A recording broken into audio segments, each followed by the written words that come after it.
Alright, how is everyone? This video is for counselling and hearing voices. So this is really, I could imagine for somebody, this could feel really scary. And we're going along the lines of, well, I've got different ways that I would look at it. I'm quite spiritual. I'm like, okay, could the voices be anything spiritual? Could there be, guides or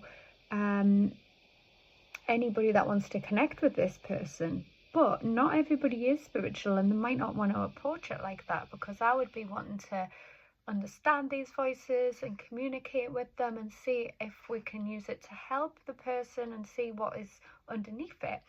But we do have another road to look at with it, which could be along the lines of schizophrenia. Now, also interesting with schizophrenia is that has been said in spiritual cultures to be essentially the same thing. But again, we have to respect the person's frame of reference and how they view the world and how they want to look at that. So obviously hearing voices could feel really scary, especially if they're not, kind.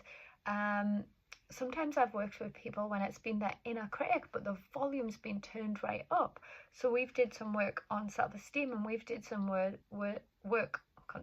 some work on changing the wordings and replacing those statements from the inner critic with more positive ones, which takes a lot of repetition but is totally changeable. But the way I work is I want to get to the root of things. When did this voice show up, or voices? Is there a theme? Is there a pattern? I want to explore it as much as I can. I want that person to know that they are not being judged for this, and that they are not weird or anything like that, and have them be in such a safe space that they can really get into that, get our teeth stuck into that, and allow that to unfold and allow for whatever healing's needed or whatever solutions are needed.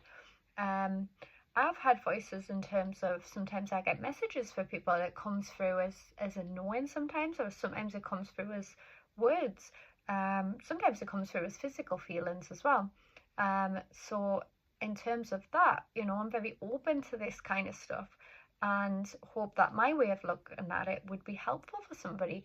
But like I said earlier, everybody's different. Some people might not want to go down the spiritual route with it. They just might want to understand it and do a bit of psychology around it, or different approaches, and that's up to them. It's whatever's needed. So that's how I would approach it. Hopefully that made sense, and as always, feel free to reach out, and my website is nataliecounselingservices.co.uk, and thank you for watching.